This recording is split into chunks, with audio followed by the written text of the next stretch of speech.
जय श्री कृष्ण दोस्तों। तो हम लोग अगली शॉर्ट वीडियो में हमारी में फिर से बताएंगे कि यहाँ 6th हाउस से लेके 7th हाउस से लेके जो 12th हाउस तक की हमारी डिटेल है उसे हम लोग किस तरीके से समझेंगे।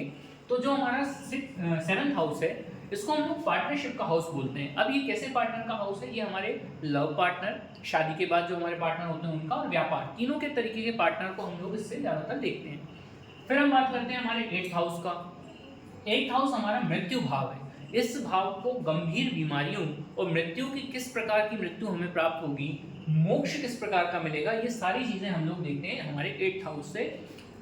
फिर हम बात करते हैं हमारे 9th हाउस की, जिसको हम लोग बोलते हैं भाग्य भाव। कैसा भाग्य हम लोग लेके आए हैं, क्या हम अपने भाग्य को बदल सकते हैं, किन उपायों से हम अपने भाग्य से आ रही बाधाओं को दूर कर सकते हैं, ये सारी जानकारी हमें हमारे भाग्य भाव से मिलती है। भाग्य भाव को मजबूत करना सबसे इंपॉर्टेंट है कुंडली में। अगर आप अपने भाग्य भाव को बदल लेंगे तो यकीन मानिए आप अपने पूरे फ्यूचर को बदल लेंगे। अगला भाग्य है हमारा, भाव है हमारा 10th हाउस। 10th हाउस क्या है? 10th हाउस हमारे कर्म क्षेत्र को दर्शाता है, मतलब हम किस फील्ड में काम करेंगे, कैसे आप काम करेंगे।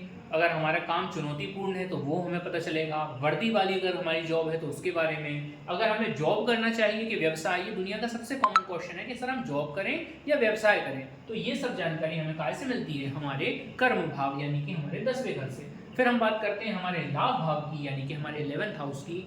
लाभ भाव क्या बताता है? कैसा प्रॉफिट हमें होगा, किस तरीके से हमें लाभ होगा। 1 नंबर के कामों से हमें लाभ होगा कि 2 नंबर के कामों से हमें लाभ होगा। यकीन मानिए जो लोग जुआ, सट्टा, ट्रेडिंग या किसी भी प्रकार के गलत काम से पैसा कमाते हैं, उनकी कुंडली में ये भाव स्ट्रॉन्ग जरूर होगा और वो इसी तरीके से कमाने के लिए बाध्य होंगे। उसमें उनकी गलती नहीं है, कुंडली ऐसी है। तो यहाँ पे हम लोग भाग्य भाव के बाद हमारे कर्म भाव के बाद हमारे लाभ भाव के बारे में बात करेंगे कि लाभ भाव से हम क्या देखेंगे, लाभ को, किस किस प्रकार का लाभ हमें होता है। ये सारी चीजें हम किससे देखते हैं? लाभ भाव से। अंतिम भाव हमारा आता है 12th भाव। 12th भाव को हम व्यय भाव यानी कि खर्चे का घर, इसीलिए इसको नेगेटिव भी माना जाता है, और व्यय भाव के साथ साथ विदेश गमन या विदेश सेटलमेंट का भाव भी कहते हैं। मतलब कि देखिए पहले के जमाने में क्या होता था, कोई दूर जाता था ना घर से, तो यातायात की इतनी सुविधाएं ना होने के कारण दूर जाना लोगों को अच्छा नहीं लगता था, इसीलिए इस घर को हमेशा से नेगेटिव माना गया। परंतु आजकल इतनी सारी सुविधाएं हो गई हैं तो यहाँ पे हम लोग विदेश के भाव को अच्छा मानते हैं और विदेश सेटलमेंट को भी अच्छा मानते हैं। तो ये सारी डिटेल्स आपको इन दोनों शॉर्ट्स वीडियो के माध्यम से मैंने बताई।